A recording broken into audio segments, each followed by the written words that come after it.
Hello students, now we have to start the chapter that is Socialism in Europe and the Russian Revolution. Okay तो अभी तक हमने क्या देख लिया? फेब्रुअरी रेवोल्यूशन हो गया, मोनार्क खत्म हो गया और उसकी वजह प्रोविजनल गवर्नमेंट ने ले ली। लेकिन लेनिन के आने के बाद प्रोविजनल गवर्नमेंट को लगने लगा कि कंट्री पर उसका रूल ज़्यादा टाइम तक टिक नहीं पाएगा अगर इसी तरह लेनिन फेमस होता गया और उसके सपोर्टर्स बढ़ते गए। तो उन्होंने लेनिन के सपोर्टर्स को अरेस्ट करना शुरू कर दिया और जो भी मिनिस्टर्स थे either they flee from the country और दे वर हाइड देमसेल्व्स, है ना, क्योंकि अगर नहीं हाइड होंगे या जाएंगे वहाँ से तो प्रोविजनल गवर्नमेंट उनको अरेस्ट कर लेगी। तो एक बार यहाँ पर थोड़ा सा शांति हो गई। बोल्शेविक पार्टी के जितने भी लीडर्स और जितने भी मेंबर्स थे वो सभी सीक्रेटली मिलने लगे और सीक्रेटली यहाँ पर अपना ग्रुप बनाना उन्होंने शुरू कर दिया। ऊपर से तो ऐसा लग रहा था कंट्री में कुछ नहीं हो रहा, शांति हो गई क्योंकि डर की वजह से शायद बोल्शेविक चले गए, है ना। लेकिन यहाँ पर लेनिन और उसके सपोर्टर्स मिल करके प्रोविजनल गवर्नमेंट के अगेंस्ट एक स्ट्रेटजी तैयार कर रहे थे, बट दैट वाज सीक्रेटली, है ना। और फाइनली ये जो इनका स्ट्रेटजी थी एक रेवोल्यूशन के तौर पर सामने आई इन अक्टूबर, तो उसे हम कहेंगे अक्टूबर रेवोल्यूशन या फिर the revolution of October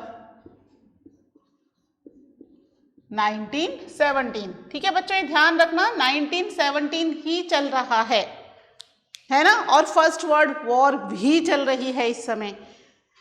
okay, first world war के दौरान ही क्या हुआ, कंट्री में चेंजेस हो रहे हैं रशिया में।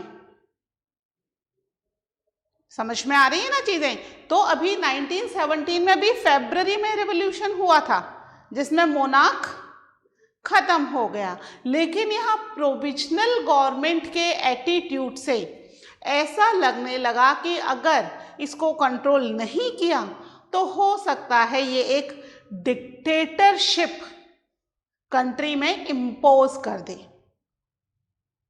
क्योंकि इसने सपोर्टर्स को, बोल्शेविक के सपोर्टर्स को अरेस्ट करना शुरू कर दिया। इसके अलावा जितनी भी यूनियंस थी उसको बंद करना शुरू कर दिया, है ना, और इसके अलावा जो भी प्रोमिसेस थे वो प्रोमिसेस पूरे नहीं कर रही थी। तो यहाँ पर लेनिन को और बोल्शेविक पार्टी के सपोर्टर्स को लगने लगा कि ये जो प्रोविजनल गवर्नमेंट है अगर इसे कंट्रोल नहीं किया गया तो जल्दी ही कंट्री को वो एक डिक्टेटरशिप में बदल देंगे। तो जितने भी बोल्शेविक के लीडर्स थे उसमें जितने भी आर्मी मैन थे, सोल्जर्स थे या पॉलिटिकल लीडर्स थे, वर्कर्स थे, सभी लोग सीक्रेटली मिलने लगे और they form a strategy against the provisional government, है ना। क्या लगने लगा लेनिन को? Lenin feared that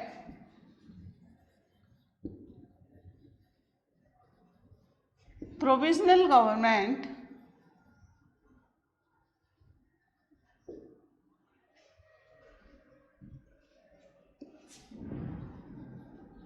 would set up a dictatorship in country. ठीक है, डिक्टेटरशिप सेटअप कर देगी। तो यहाँ पर उन्होंने आपस में बातचीत की और फाइनली अपराइजिंग का डिसाइड किया।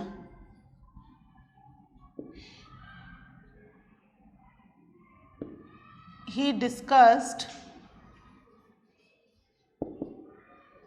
with party members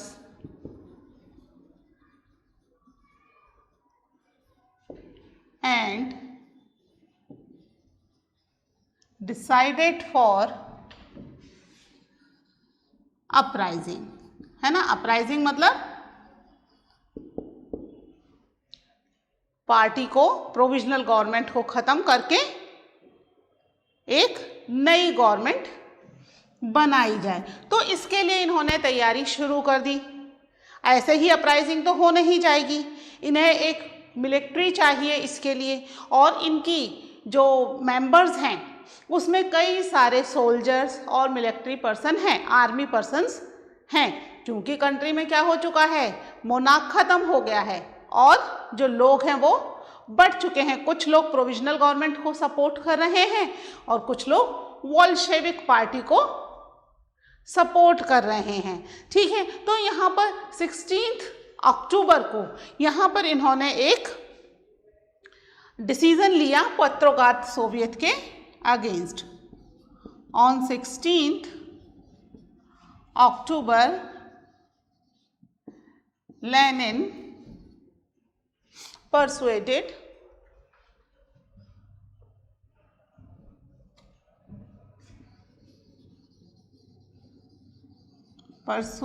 the Petrograd Soviet and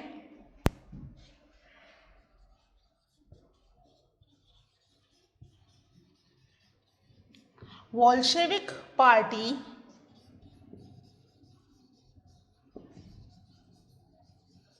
agree to a socialist, ठीक है, सोशलिस्ट सीजर ऑफ पावर। ठीक है, सोशलिस्ट तरीके से पावर को सीज करने पर वो जो बोल्शेविक पार्टी थी उसने एग्री किया, यानी जो भी मेंबर्स थे उन सब ने इसको एग्री किया। तो अब इसके लिए बाकायदा प्लानिंग की गई और एक मिलिट्री रेवोल्यूशनरी मिलिट्री कमेटी बनाई गई, है ना। ये रेवोल्यूशनरी मिलिट्री कमेटी क्या थी कि भाई जो अपराइजिंग है उस अपराइजिंग में यहाँ पर soldiers were the part of this committee, और इसमें Leon Trotsky he was the leader, जो लीड करेंगे पूरी रेवोल्यूशन को। अभी डेट्स डिस्क्लोज नहीं की गई हैं, है ना, डेट सीक्रेट है कि किस डेट को अपराइजिंग की जाएगी। अभी 16 अक्टूबर को तो दे डिसाइडेड कि भाई सीजर होगा, कब होगा, 2 दिन में, 4 दिन में, 10 दिन में, ये चीजें अभी डिस्क्लोज नहीं की। लेकिन क्या बना दी गई वहां पर, a revolutionary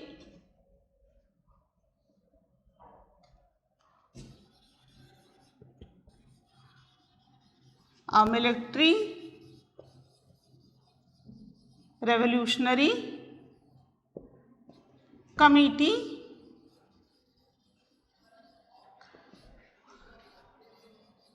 were formed and led by Leon Trotsky, है ना, लियोन ट्रोट्स्की।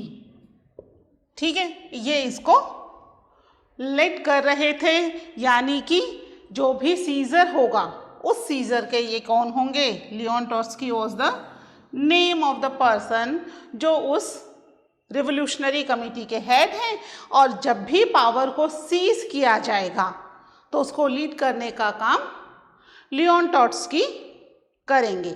ठीक है, डेट डिस्क्लोज नहीं की गई है। क्यों नहीं की डेट डिस्क्लोज लेनिन ने? इसलिए डेट को डिस्क्लोज नहीं किया गया कि कहीं ऐसा ना हो कि प्रोविजनल गवर्नमेंट उसके बारे में कहीं से उसको जानकारी लग जाए और वो सतर्क हो जाए, है ना, अलर्ट हो जाए कि भाई कहीं अपने जो भी बोल्शेविक पार्टी है उसके बचने के लिए। तो अचानक से अगर ये सीजर किया जाएगा तो उनके बचने के चांसेस कम होंगे और आराम से प्रोविजनल गवर्नमेंट को हराया जा सकता है।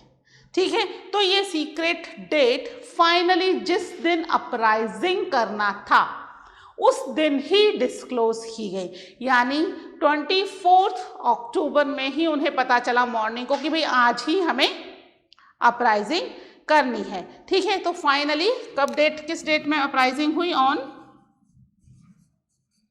24 अक्टूबर अपराइजिंग बिगिन। ठीक है, अपराइजिंग शुरू हो गई। इसको लिख लीजिए, फिर देखते हैं अपराइजिंग में क्या हुआ कंट्री के अंदर, किस तरीके से वोल्शेविक पार्टी ने कंट्री में अपना जो सीजर था पावर को सीज करने का काम प्रॉपरली कंप्लीट किया। Okay,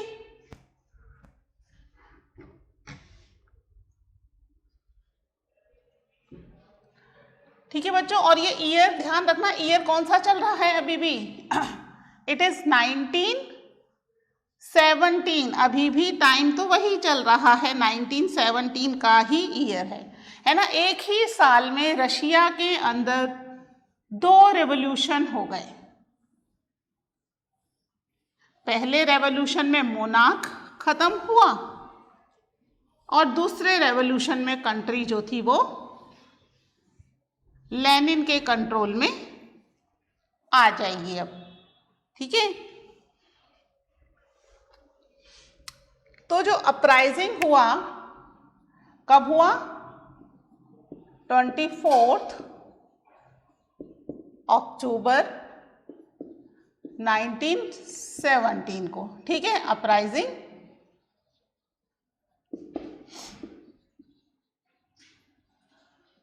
begin.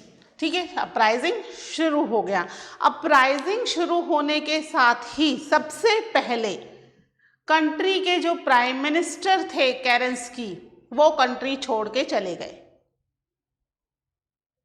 ठीक है, और ट्रुप को बोल गए, जो सोल्जर्स का ट्रुप था उसको बोल गए कि you have to take care the country, है ना। अगर कंट्री बच जाती है तो मैं वापस आ जाऊंगा, मैं प्राइम मिनिस्टर हूं, और अगर कंट्री कंट्रोल से बाहर चली जाती है, अपराइजिंग जो हो रही है वो सक्सेसफुल हो जाती है, तो भाई मैं सेफ हूं, मैं भाग चुका हूं कंट्री से। तो वो सिटी छोड़ करके चले गए। ये सब कहाँ चल रहा है?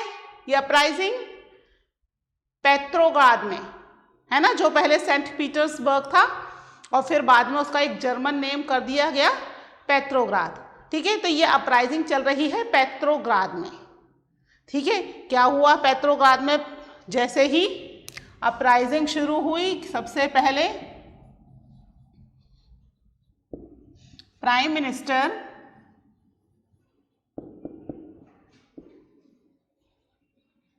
केरेंस्की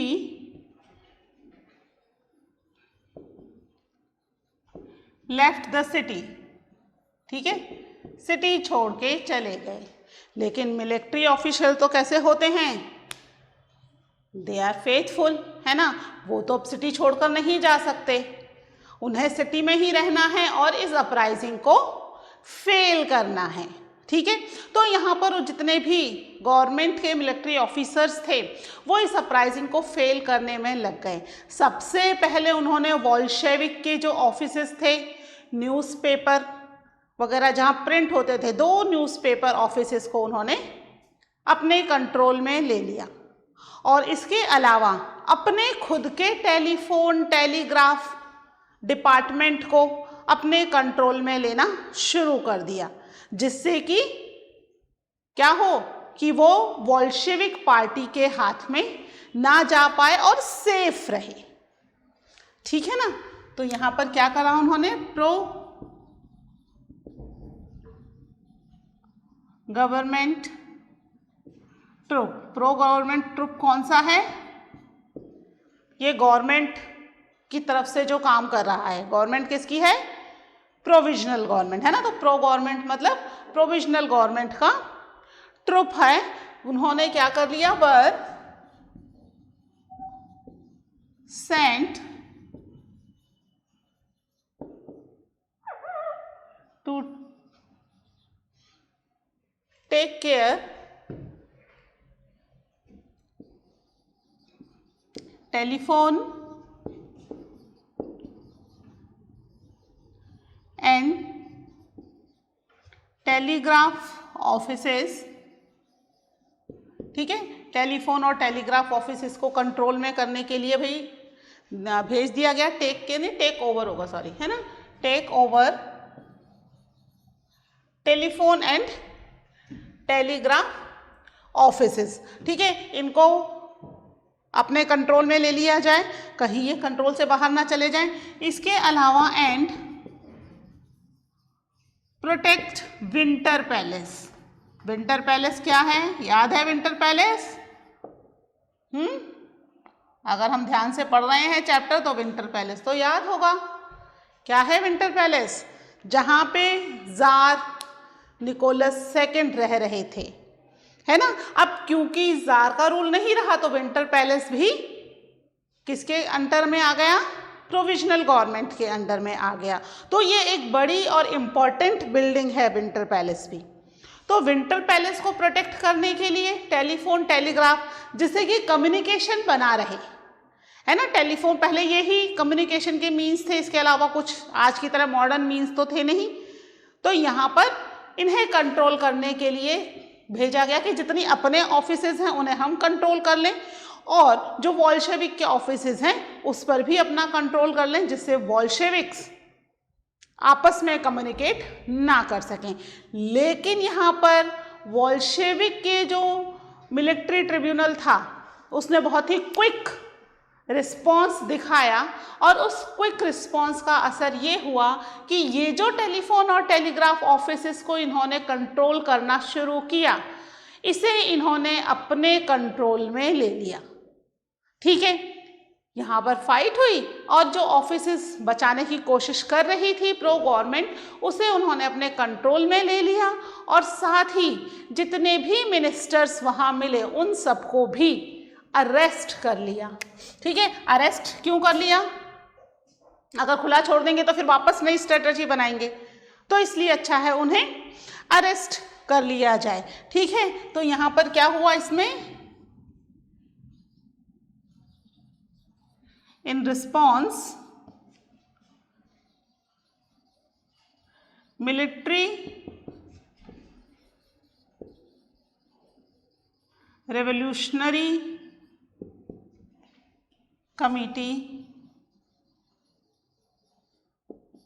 ठीक है, ये कौन सी है? ये वॉल्शेविक की मिलिट्री कमेटी है, जिसको कि कंट्रोल करने के लिए दिया गया था कि भाई इस चीज का मेन जो पावर है वो इनके हाथ में रहेगा, ठीक है। तो इसको ऑर्डर दिया गया, ordered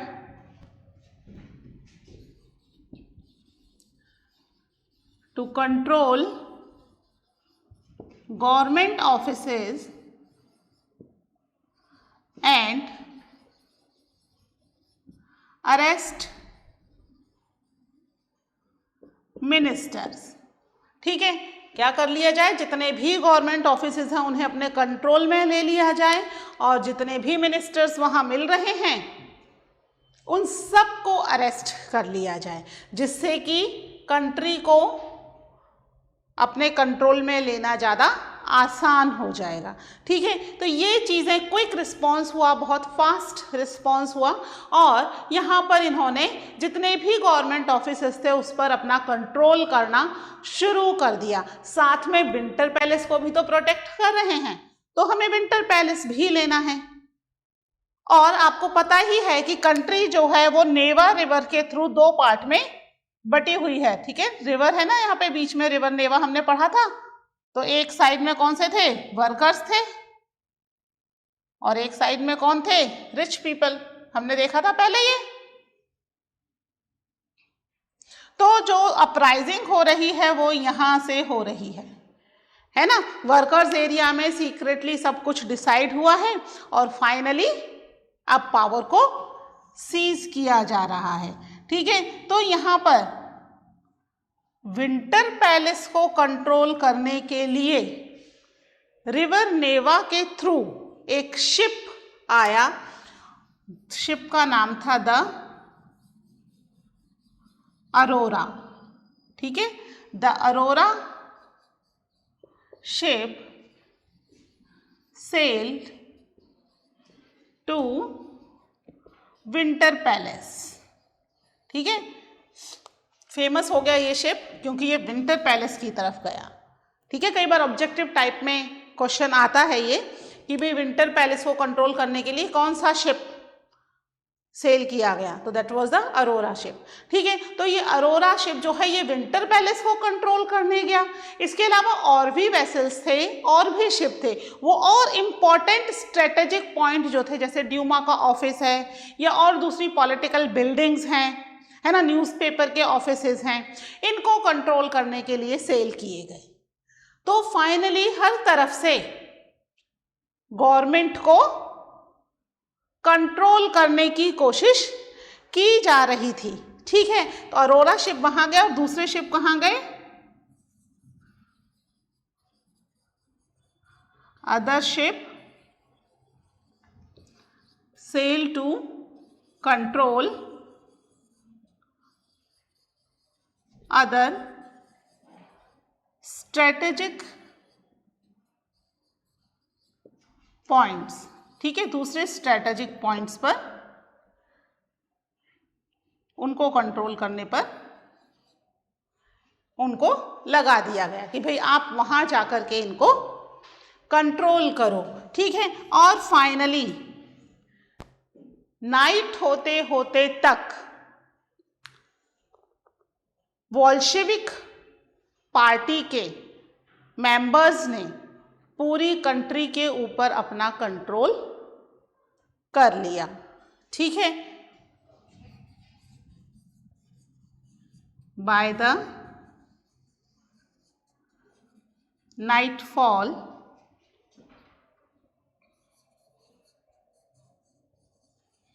the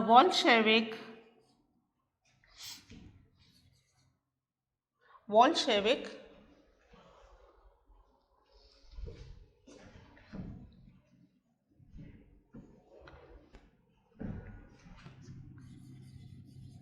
took control to the city and जो मिनिस्टर्स थे, मिनिस्टर्स हैड सरेंडर्ड। क्यों सरेंडर कर दिया मिनिस्टर्स ने, क्योंकि पूरी सिटी अब जो है वो बोल्शेविक के कंट्रोल में चली गई है। बोल्शेविक ने उसको पूरा कंट्रोल कर लिया, तो अब मिनिस्टर्स के पास सरेंडर करने के अलावा कोई और रास्ता नहीं है। अगर वो सरेंडर नहीं करेंगे तो उन्हें अरेस्ट करके जेल में डाल दिया जाएगा, क्योंकि कंट्री के जो प्राइम मिनिस्टर हैं वो तो पहले ही लेफ्ट कर गए सिटी को। ठीक है, तो उनके ऑर्डर्स का तो वेट कर नहीं सकते कि भाई वो क्या ऑर्डर देते हैं, क्या करना है आगे क्या नहीं करना, क्योंकि लीडर तो है ही नहीं। यहाँ तो मिनिस्टर्स और आर्मी ऑफिसर्स मिलकर के कंट्री को बचाने की कोशिश कर रहे हैं, जो कि क्या हुई, फेल हो गई। और फाइनली रात होते होते तक पूरी कंट्री जो है वो किसके कंट्रोल में आ गई, बोल्शेविक्स के कंट्रोल में आ गई पूरी कंट्री। ठीक है, इस तरह की अपराइजिंग अब ऑल ओवर द कंट्री में होनी शुरू हो चुकी हैं। ठीक है, अब जो बोल्शेविक्स हैं वो क्या चाहते हैं, पूरी कंट्री में कंट्रोल। ये तो सिटी है ना, पेट्रोग्राड सिटी है, मेन सिटी है, क्योंकि यहाँ से ही पूरा रूल हो रहा है, तो ये तो कंट्रोल में आ गई है। अब और सिटीज़ को भी कंट्रोल में लेना है, तो वहाँ भी अपराइजिंग बहुत लार्ज स्केल पर होना शुरू हो गई, और उसे कंट्रोल करना भी बोल्शेविक के लिए एक बहुत बड़ा टास्क हो गया। इसमें मॉस्को एक इम्पॉर्टेंट सेंटर था, जहाँ पर कि बहुत लार्ज स्केल में अपराइजिंग्स हुई, और जो प्रोविजनल गवर्नमेंट के मिनिस्टर्स, लीडर्स या उनके सपोर्टर्स थे उनको कंट्रोल करने में टाइम लगा। लेकिन बाय दिसंबर मॉस्को भी बोल्शेविक्स के कंट्रोल में आ गया। ठीक है, और भी अपराइजिंग हो रही थी, लेकिन यहाँ पर क्या हुआ, by December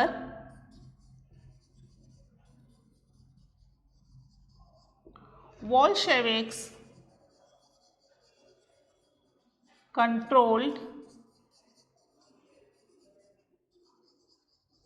the Moscow and the Petrograd. Petrograd तो पहला ही आ गया था, लेकिन पूरी तरीके से उसको कंट्रोल में करने में उन्हें टाइम लगा। अक्टूबर से अपराइजिंग शुरू हुई और दिसंबर तक आते आते पूरी तरीके से बोल्शेविक्स ने कंट्री को अपने कंट्रोल में कर लिया और फाइनली ये अपराइजिंग बहुत ही अच्छे से सक्सेसफुली कंप्लीट हो गई।